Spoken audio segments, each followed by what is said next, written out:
If your jazz ride cymbal beat doesn't feel right, the music is not going to feel right, period. I hate to say it. And this is one of the biggest tells when you go to a jam session. Maybe you play with players who are better than you, who are really experienced guys. If your ride cymbal beat doesn't feel right, it's one of the first things that they're going to notice. They might not even be able to name it, but they can feel it, right? And this might be the reason you're not getting called for some gigs, or it might even be the reason why you're afraid to go to these jam sessions in the first place, because you don't feel confident about your cymbal beat and you don't know what it's supposed to sound like.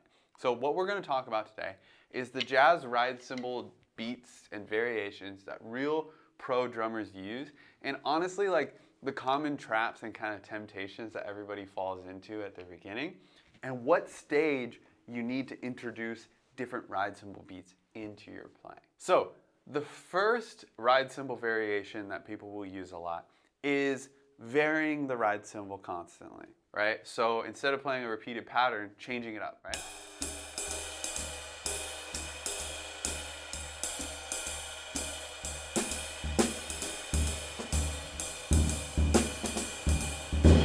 Right? Very hip. You will hear drummers like Elvin Jones, like Tony Williams, like Brian Blade, like Greg Hutchinson. Pretty much everybody at the pro level does this all the time. And the reason is because you have all this improvisational freedom, right? You can change the accents. If you're playing a comping pattern, you can change the ride cymbal to match that comping pattern a little bit. But here's the thing. At the very beginning of your jazz drumming journey, this is probably the worst jazz ride cymbal comping pattern you can do. Here's why. You don't internalize your sense of feel and drive early enough. And you don't have the control you need yet to be able to do that. Because what happens is instead of like being this improvisational thing, it becomes a crutch where it's like every time I comp, I have to change the ride cymbal pattern.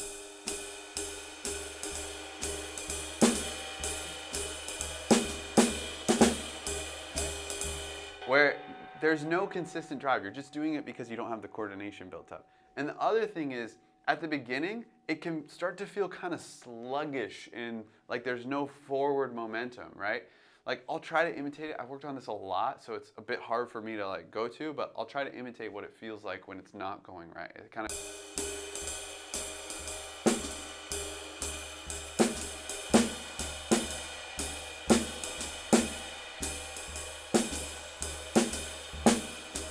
right? Instead of this forward momentum.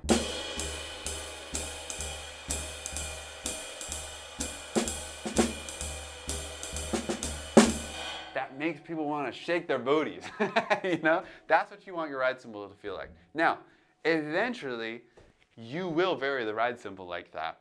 And if you saw me on a gig, I'm going to vary the ride cymbal a lot like that. And some of the best drummers are doing that. But the reason that they can do it is because they've already done the work of developing their feel and their drive and their ability to keep things consistent, so they can do it without messing up the time feel. And the reason you have to at the beginning not do that is you have to get your time feel dialed in, and then once you have that, then you can start breaking out the ride cymbal. So I don't recommend that you play your ride cymbal like this at the beginning, okay?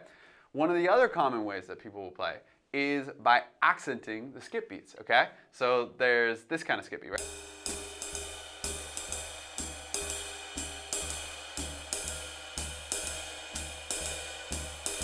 Right? This is really common. I think there's a video somewhere, or maybe in a book somewhere, where somebody talked about different ride cymbal beats, right? And they talked about accenting 2 and 4, 1 and 3, accenting the quarter notes, and then they said kind of the hippest way was accent the skip beat and how Elvin Jones would do that. That's true.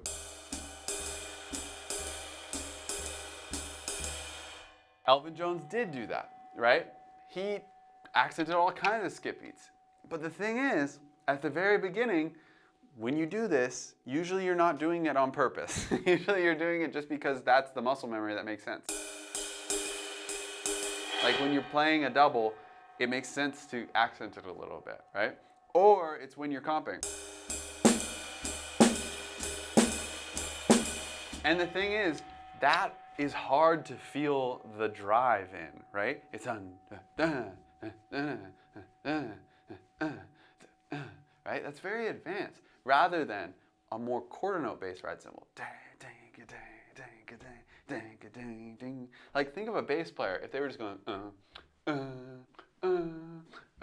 and a 4 every time, right? It'd be hard to feel the beat. You'll hear people do that, but again, that's more advanced, right? So at the beginning, you want to get good at establishing your quarter note. That's why I don't recommend accenting the skip beats until you have an amazing drive and you're playing with good players, okay? The next way that people will play is avoiding that problem altogether and actually accenting the quarter notes, right? This gets a lot more drive, right? So it sounds something like this.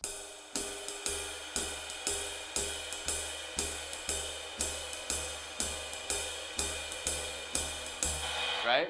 Dang, dang, dang, dang, dang. Now this is an excellent ride cymbal beat. You'll hear drummers like Jimmy Cobb play like this.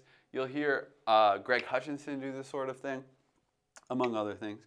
But that is a great ride cymbal beat because it is so clear where the drive and the quarter note is.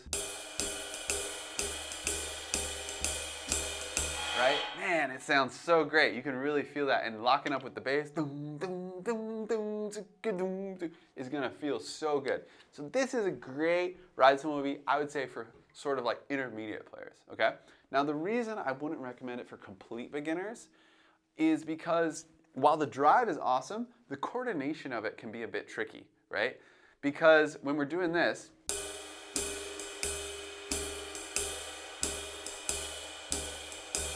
you have to do this upstroke,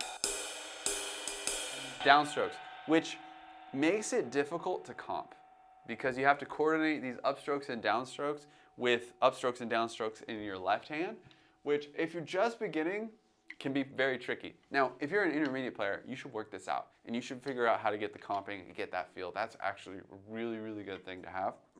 But at the beginning, that can be a bit much, okay? So I would say this is a good ride cymbal beat for like an intermediate player.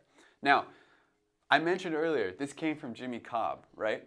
It's important that you know what Jimmy Cobb's ride cymbal beat is like, what Tony Williams' ride cymbal beat is like, what Elvin Jones' ride cymbal beat is like. Now, I can't cover all of that in this video, but you need to have that kind of, understanding. So that's what I work on with my students, right? We work on comping, ride cymbal beat, soloing, what tunes you need to know. Everything you need to know to actually become a real jazz musician so that you can start playing with people, so that you can go to jam sessions, feel really confident, maybe get called for a couple gigs, maybe book your own gigs, and just have fun playing jazz music. So if you're interested in doing that, click the link in the description. You can watch a short video about what it's like to study with me, some more information on that, and then book a time to meet with me.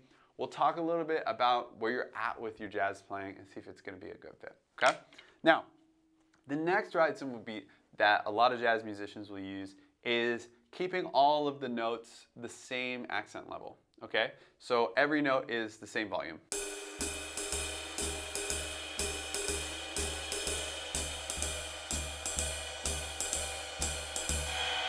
So this one's really good. You'll hear a lot of people play like this.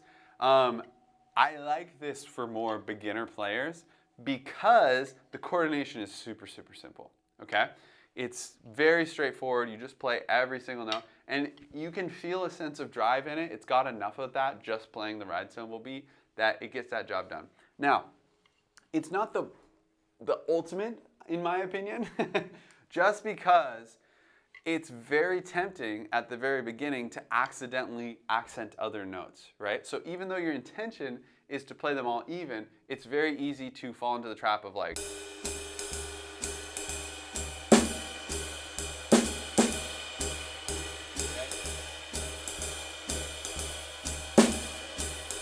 accenting it when you comp, okay? So what I like to do as the first ride cymbal beat, I think that is the best for people when they're just starting and honestly continuing into when they're playing, right? Like one of my favorite drummers, Ed Thigpen, he did this, right? So many of my favorite drummers do this. Is accenting 2 and 4 on the ride cymbal, okay? Here's the reason. It sounds something like this, first of all.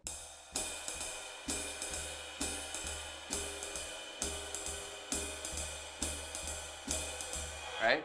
So you see when I do that, I have a high and a low, which immediately you can feel the quarter note from that. It's kind of like if I went boom, ka, boom, ka, boom, ka, boom, ka.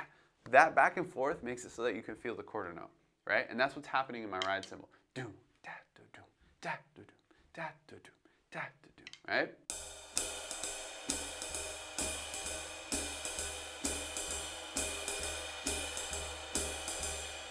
So that's the first reason. The other reason is that accent really gives a sense of drive to the music, right? Just playing them all even, sometimes it can feel sluggish, but that accent, it's almost like a clap in church, you know, on 2-4, right? It gives some forward momentum to the music. So that is really good. And that's the most important thing to develop when you're first playing, is you have to have that drive in your ride cymbal beat. Once you have that drive, it makes all those other variations I was talking about possible, and it makes them work. It justifies them. And so I love focusing on this accent because it forces you to get the drive. Now, here's what's going to be tricky about this. You're going to be very tempted to change your ride cymbal pattern when you're doing your lesson.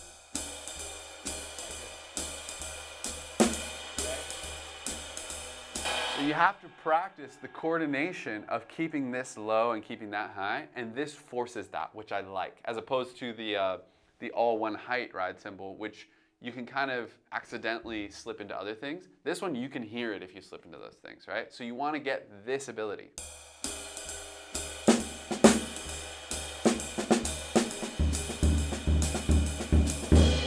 Right? So it's starting you on this path to having the coordination and subtlety that really makes a jazz drummer, which is the ability to have not just like I can play this and play this, but I can play different accents and taps in this, and I can play different accents and taps in this, where every limb has so much life in it. Like, this is what makes a jazz drummer. It's the great comping, the great ride cymbal patterns come from drive and feel and subtlety, right? And that's what I love about this 2 and 4 ride cymbals, especially for people who are just starting out, because it gets both of those things. It forces you to develop those things. So I hope you can see from all of that where you are in your development. If you need to develop that drive and that subtlety, or maybe you're ready to start breaking up the ride cymbal pattern. Either way, hope you found this video useful. I hope you tell me in the comments where you think you are in your level. If you're like, you know what? I've got the drive. I'm working on breaking it up. Or if you're like, I've been trying to break it up and I probably should go back and develop some of that drive in my ride cymbal. Feel free to tell me where you are. Ask any questions you want. If you found this video helpful, you'll probably like this next one that's recommended here. I'll see you on the flippy flop.